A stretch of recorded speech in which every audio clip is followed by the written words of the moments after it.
Hello दोस्तों, कैसे हैं आप सब। आशा करते हैं बहुत अच्छे होंगे। दोस्तों, इस YouTube पर हम प्रतिदिन कुछ ना कुछ नया आपके लिए लेके आते हैं। आज भी आपके लिए कुछ नया लेके आए हैं। आप सभी दोस्तों का इस YouTube परिवार को बहुत अच्छा रिस्पॉन्स, बहुत अच्छा सहयोग मिल रहा है।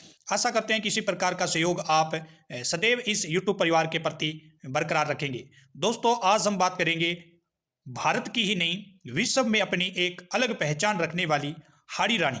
हाड़ी रानी का इतिहास, हाड़ी रानी का जीवनी और किस प्रकार जो हाड़ी रानी है उसने इतना बड़ा बलिदान दिया अपने पति के लिए, अपने पति के हौसलों को किस प्रकार बुलंद किया हाड़ी रानी ने, ताकि सेना में और जो आक्रांता है, जो विदेशी आक्रांता है, उनको बाहर निकालने में, अपने साम्राज्य की स्थापना करने में, अपने राजा की रक्षा करने के अंदर, अपने पति के हौसले को बुलंद करने के लिए किस प्रकार हाड़ी रानी ने वो गिफ्ट अपने पति को भेंट कर दिया जिसके बारे में लोग कल्पना भी नहीं कर सकते कि वो गिफ्ट क्या था। हाड़ी रानी के जीवनी के बारे में और उनके इतिहास के सुनहरे पन्नों के बारे में आज हम इस वीडियो में आपके सामने जिक्र करेंगे। दोस्तों, चैनल को सब्सक्राइब नहीं किया तो सब्सक्राइब करें, बेल के प्रेस को नोट कर लें, क्योंकि इस प्रकार के वीडियो हम लगातार इस यूट्यूब परिवार पर अपलोड कर रहे हैं। हाड़ी रानी राजस्थान की एक रानी थी। वह हाड़ा चौहान राजपूत की बेटी थी और उनका विवाह रतन सिंह चुंडावत से हुआ था। रतन सिंह मेवाड़ के सलूम्बर के सरदार थे। सलूम्बर आपको पता होगा वर्तमान में जिला बना दिया गया है। हाड़ी रानी ने अपने पति को रण क्षेत्र में उत्साहित करने हेतु जीवन का उत्सर्ग कर दिया था। किंवदंतियों के अनुसार मेवाड़ के राज सिंह प्रथम ने जब रतन सिंह को मुगल गवर्नर अजमेर सूबे के विरुद्ध विद्रोह करने के लिए आह्वान किया, उस समय रतन सिंह का विवाह हुए कुछ ही दिन हुए थे। अब दोस्तों, आपको पता है जब भी किसी व्यक्ति, क्योंकि विवाह जो है, शादी जो है, वो हर लड़के और लड़की के सपनों का सत्कार होता है। अब नई नई शादी और कुछ ही दिन हुए शादी को, 4-5-7 दिन हुए थे, और उसी से टाइम रतन सिंह के लिए राज सिंह का आदेश आ जाता है कि आपको मुगल सेना के विरुद्ध सेना लेके जानी है और मैदान में जाना है। तो अब आप सोच सकते हैं कि उस लड़के पर क्या बीत रही होगी जो नई नई शादी का मन है और उसका मन करता है कि वो घर रहे, अपनी पत्नी के लिए टाइम निकाले, लेकिन नहीं। अब राजा है तो राजा की बात तो माननी पड़ेगी। सलूम्बर के छोटे से रियासत के वो गवर्नर थे, रतन सिंह चुंडावत। उस समय रतन सिंह का विवाह कुछ ही दिन हुए थे। उन्हें कुछ हिचकिचाहट हुई, लेकिन राजपूतों की परंपरा का ध्यान रखते हुए वह रण क्षेत्र में जाने को तैयार हुए। अब जाना तो पड़ेगा, जाना तो पड़ेगा। और वह अपनी हाड़ी रानी से कुछ ऐसा चिन्ह मांगा जिसे लेकर वह रण क्षेत्र में जा सके। उन्होंने आदेश दिया कि रानी को कहा जाए कि मुझे कुछ इस तरह का चिन्ह भेंट करें, कुछ गिफ्ट भेंट करें, ताकि मैं उस गिफ्ट की याद में अपना टाइम बिता सकूं और जो युद्ध स्थल है उसमें मैं किसी प्रकार का विचलन पैदा नहीं करूं, कि मुझे ऐसा लगे कि जो हाड़ी रानी है, जो रानी है, वो मेरे पास है। इस प्रकार के गिफ्ट चिन्ह की मांग की। रानी हाड़ी को लगा कि वह रतन सिंह के राजपूत धर्म के पालन में एक बाधा बन रही है। उन्हें लगा ऐसा कि उसकी वजह से जो सलूम्बर के गवर्नर है रतन सिंह चुंडावत, वो विचलित हो रहे हैं, और राज सिंह जो मेवाड़ के शासक थे, उनकी वजह से कहीं ऐसा नहीं हो कि वो युद्ध स्थल में हार जाए, सेना मारी जाए। रानी ने सोच विचार किया और अब कहा कि रानी क्या गिफ्ट करे ताकि रतन सिंह चुंडावत में युद्ध स्थल में, युद्ध मैदान में बिल्कुल ही विचलित ना हो, रानी के बारे में बिल्कुल ही ना सोच पाए। इस प्रकार का गिफ्ट क्या भेंट किया जाए। तो जिसके बारे में कल्पना नहीं की जा सकती वो गिफ्ट हाड़ी रानी ने पेश किया। रानी ने अपना सिर एक प्लेट पर काट कर दे दिया। लो, सिर उतारा, प्लेट में रखा और व्यक्तियों को कहा, ये लो, अब सिर काट दिया, वो तो क्या बोलेगी, लेकिन सिर काटने से पहले उन्होंने कहा कि ऐसा ऐसा आप दे देना। थाल में रखकर कपड़े से ढककर जब सेवक वह सिर लेकर उपस्थित हुआ तो रतन सिंह को बड़ी ग्लानि हुई। रतन सिंह चुंडावत को उन्होंने उस सिर को उसके ही बालों से बांध लिया और लड़े। जब विद्रोह समाप्त हो गया तब रतन सिंह को जीवित रहने की इच्छा समाप्त हो चुकी थी। भाई, जिसके लिए जीवित रहना था रतन सिंह को, उन्होंने तो सिर काट के दे दिया। उन्होंने भी अपना सिर काटकर अपनी जीवन लीला समाप्त कर दी थी। तो इस प्रकार रतन सिंह चुंडावत और हाड़ी रानी दोनों ने अपने सिर काटे और अपनी जीवन लीलाएं समाप्त की, और इतिहास के सुनहरे पन्नों में अपनी ऐसी छाप छोड़ गए कि जय ऐसा गिफ्ट जो रानी ने भेंट किया ना तो कोई दे सकता है, और ना इससे पहले दिया और ना ही उसके बाद दे सकता है। रतन सिंह स्वयं की शादी एक सप्ताह पूरा ही नहीं हुआ था और राज सिंह और चारुमती की शादी में औरंगजेब कोई बाधा उत्पन्न न कर दे। थोड़ा डिटेल से बात करते हैं कि मामला क्या था, आखिर रतन सिंह चुंडावत को क्यों जाना पड़ा। तो उधर राज सिंह और चारुमती की शादी में औरंगजेब कोई बाधा उत्पन्न न कर दे, क्योंकि दोस्तों औरंगजेब जो था दिल्ली सल्तनत का काफी खूंखार शासक था। मुगलों के अंदर सबसे प्रसिद्ध शासकों में से एक था औरंगजेब चारुमती से विवाह करना चाहता था। पूरा मामला फिक्स हो चुका था, उसके भाई ने हाँ भर दी थी, पिता ने हाँ भर दी थी, लेकिन वो लड़की नहीं मानी, क्योंकि चारुमती किशनगढ़ की राजकुमारी थी और औरंगजेब उससे विवाह करना चाहता था। उसके जो पूरा मामला सेटिंग हो गया था, इस तारीख को विवाह औरंगजेब से कर दिया जाएगा। लेकिन चारुमती जो गुप्त रूप से राज सिंह को पत्र लिख देती है कि मैं मुगलों के साथ विवाह संबंध नहीं बनाना चाहती, आप अगर मेरा उद्धार करना दें तो काफी अच्छा होगा, अदरवाइज मैं अपने औरंगजेब से शादी करने से पहले जहर खा लूंगी। ऐसा पत्र में लिखा हुआ था। तो इसलिए राज सिंह नहीं चाहता था कि चारुमती और उसके विवाह में किसी प्रकार की अड़चन पैदा हो। इसके लिए रतन सिंह ने अपने प्राण न्यौछावर कर दिए और हाड़ी रानी का भी क्षत्रिय चरित्र रहा होगा कि रतन सिंह के एक निशानी मांगने पर अपना सर काट के दे दिया। शादी को महज एक सप्ताह हुआ था। नए हाथों की मेहंदी छुट्टी थी और नई पैरों का आलता। सुबह का समय था। हाड़ा सरदार गहरी नींद में थे। रानी सज धज कर राजा को जगाने आई। उनकी आंखों में नींद की खुमारी साफ झलक रही थी। रानी ने हंसी ठिठोली से उन्हें जगाना चाहा। इस बीच दरबान आकर वहां खड़ा हो गया। राजा का ध्यान न जाने पर रानी ने कहा, महाराणा का दूत काफी देर से खड़ा है, वह ठाकुर से तुरंत मिलना चाहते हैं। आपके लिए कोई आवश्यक पत्र लाया है, उसे अभी देना जरूरी है। असमय में दूत के आगमन का समाचार ठाकुर हक्का भक्का रह गया। वह सोचने लगे कि अवश्य कोई विशेष बात होगी। राणा को पता है कि वह अभी भी ब्याह करके लौटे हैं, आपात की घड़ी हो सकती है। उसने हाड़ी रानी को अपने कक्ष में जाने को कहा। दूत का तुरंत लाकर बिठाओ, मैं नित्य क्रम से शीघ्र ही निपट कर आता हूं। हाड़ा सरदार ने दरबार में कहा। सरदार जल्दी जल्दी में निवर्त होकर बाहर आया। सहसा बैठक में बैठे राणा के दूत पर उसकी निगाह जा पड़ी। औपचारिकता के बाद ठाकुर ने दूत से कहा, अरे शार्दुल, तू इतनी सुबह कैसे? क्या भाभी ने घर से खदेड़ दिया है? सारा मजा फिर किरकिरा कर दिया। सरदार ने फिर दूत से कहा, तेरी नई भाभी अवश्य तुम पर नाराज होकर अंदर गई होगी। नहीं है ना, इसलिए बेचारी कुछ नहीं बोली। ऐसी क्या आफत आ पड़ी थी? 2-3 दिन तो चैन की बंसी बजा लेने देते। मियाँ बीबी के बीच में क्यों कबाब में हड्डी बनकर आ बैठे हो? ये रतन सिंह के रानी जो रतन सिंह चुंडावत थे उसकी स्टेटमेंट थे, उसके कथन थे। अच्छा बोलो, राणा ने मुझे क्यों याद किया है? राणा का मतलब राज सिंह।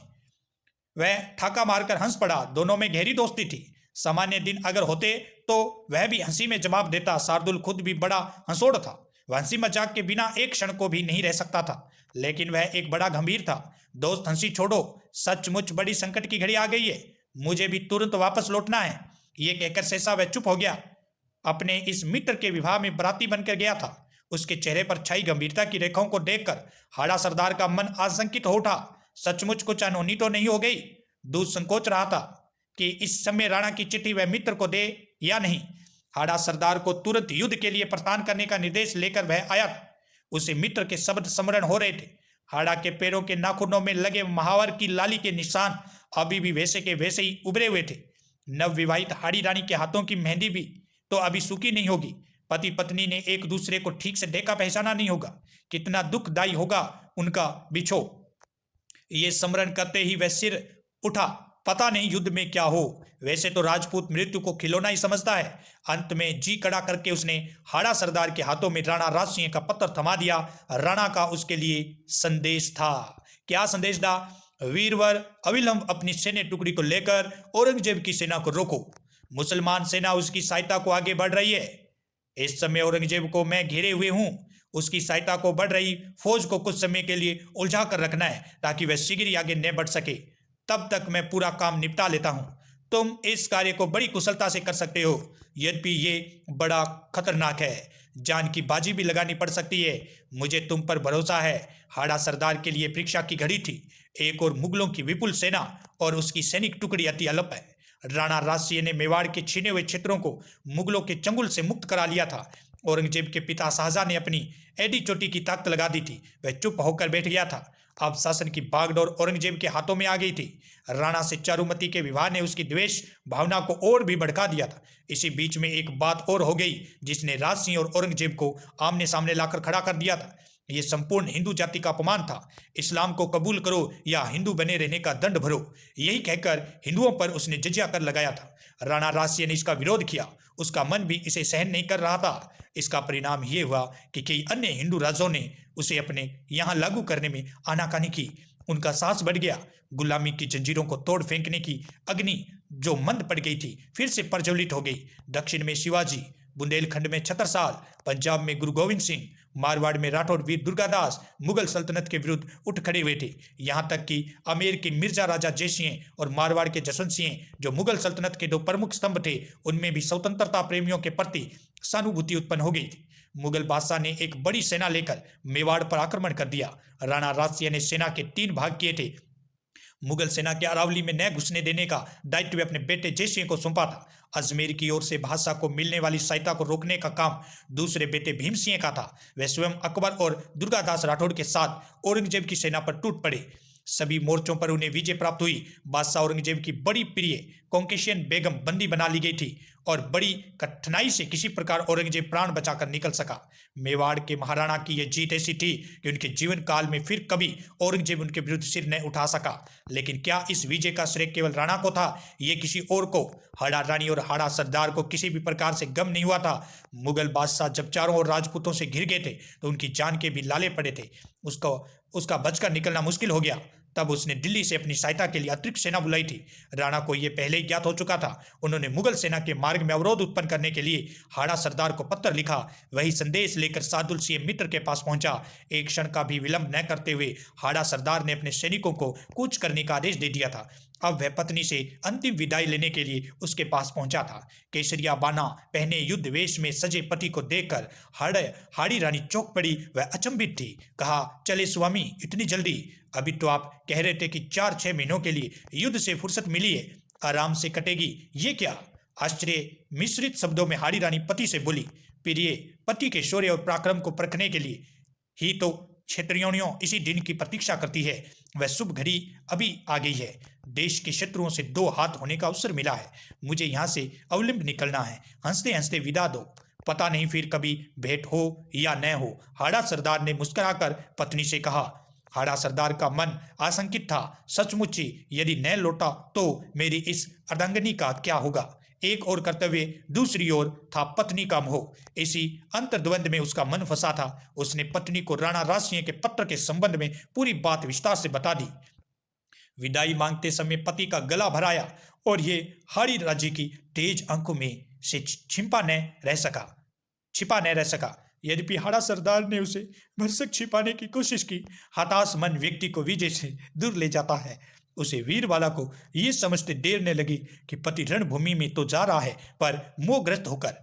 पति विजयी परामर्श कर इसके लिए उसने कर्तव्य की वेदी पर अपने मोह की बलि दे दी। वह पति से बोली, स्वामी जरा ठहरिए, मैं अभी आई। वह दौड़ी दौड़ी अंदर गई, आरती का थाल सजाया, पति के मस्तक पर टीका लगाया और उसकी आरती उतारी।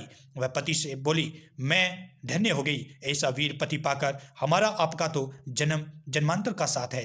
राजपूत रमणियां इसी दिन के लिए तो पुत्र को जन्म देती है। आप जाएं स्वामी, मैं विजय माला लिए द्वार पर आपकी प्रतीक्षा करूंगी। उसने अपने नेत्रों में उमड़ते हुए आंसुओं को पी लिया था। पति को दुर्बल नहीं करना चाहती थी। चलते चलते पति उससे बोला, प्रिय, मैं तुमको कोई सुख न दे सका, बस इसका ही दुख है। मुझे भूल तो नहीं जाओगी? यदि मैं न रहा तो।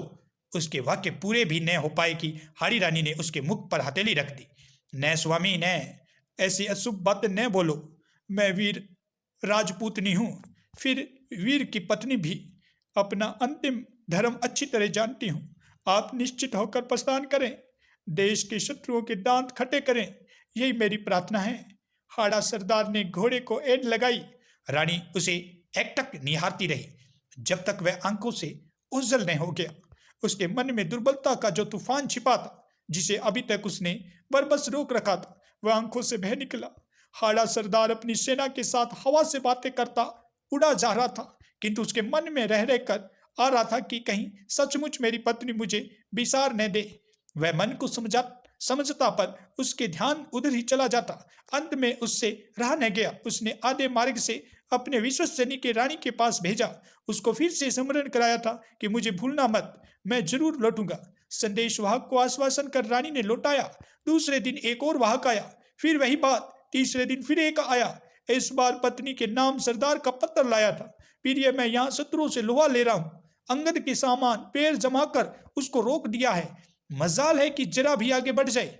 ये तो तुम्हारे रक्षा कवच का प्रताप है, पर तुम्हारी बड़ी याद आ रही है।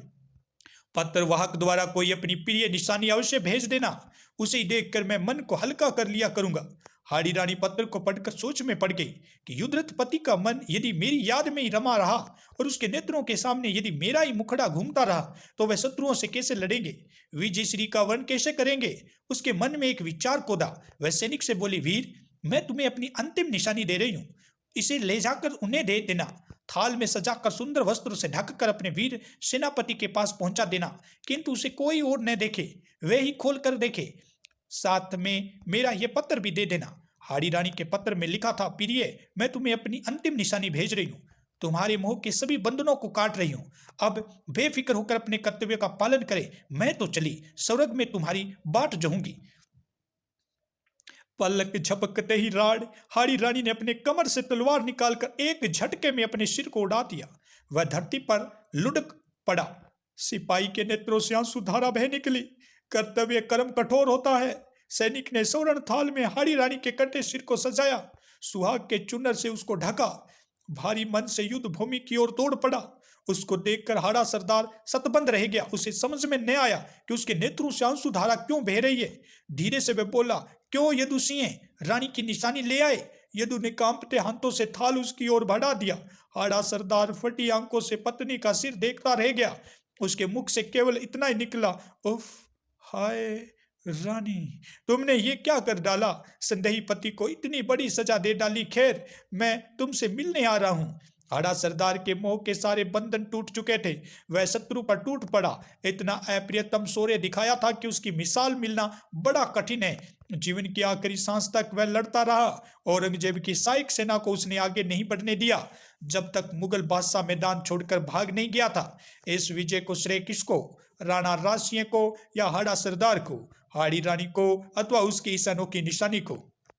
यतवेंद्र सिंह हाड़ा ठिकाना पदमपुर कोटा राजस्थान। सलूम्बर के राव चुंडावत रसन सिंह के लिए हाड़ा शब्द का प्रयोग उचित प्रतीत नहीं होता। हाड़ी रानी को संभवत बूंदी के हाड़ा शासकों की पुत्री होने के कारण हाड़ी रानी कहा गया। चुंडावत मांगी सेनानी सिर काट दियो क्षेत्रानी, ये वाक्य उस समय काफी प्रचलित है। चुंडावत मांगी सेनानी सिर काट दियो क्षेत्रानी। दोस्तों, आज के वीडियो में हमने बात की है, कुछ लैंग्वेज का टोन बदला है, तो आप बेफिक्र रहें, क्योंकि शब्दों के साथ कुछ ना कुछ टोन बदलता रहता है। तो उसमें किसी प्रकार की कोई तकलीफ या अनश्योर लेने की कोशिश नहीं है। पूरा वीडियो देखें। हाड़ी रानी जो राजस्थान की नहीं, भारत में काफ़ी प्रसिद्ध है। इतनी बड़ी जो सेनानी है, अपने पति को दी है कि पति मैदान के अंदर किसी प्रकार का मोह जो रानी के प्रति था उसमें किसी प्रकार की समस्या ना अर्जित कर सके, जब जो विद्रोहियों के साथ वो लड़ रहे थे। दोस्तों, इस प्रकार काफ़ी ये संदेश देती है कि हमें भी अपनी इस प्रकार की तो सेनानी नहीं देनी चाहिए, लेकिन फिर भी माया मोह के जाल से थोड़ा सा अपने आप को नियंत्रित रखते हुए हमें अपना जो कर्तव्य है उसको भी निभाना चाहिए, अपने परिवार को भी टाइम देना चाहिए, और अपने परिवार, अपने पति पत्नी है, चाहे बहन है, चाहे भाई है, उन सभी से प्रेम भाव तो होता है, लेकिन इतना प्रेम भाव कि ये मृत्यु का कारण बन जाए या फिर एक वरदान बन जाए, ये तो मिसालें ही है जो पहले युद्धों में चलती थी क्षत्रियों के टाइम। लेकिन अब तो सब भारत स्वतंत्र है, इस प्रकार की कोई आक्रमण की रणनीति होती नहीं है। पुलिस प्रशासन, फौज भाई सब है, इस प्रकार का किसी प्रकार की कोई घटना नहीं घटती है। धन्यवाद दोस्तों, फिर मिलते हैं न्यू वीडियो के साथ।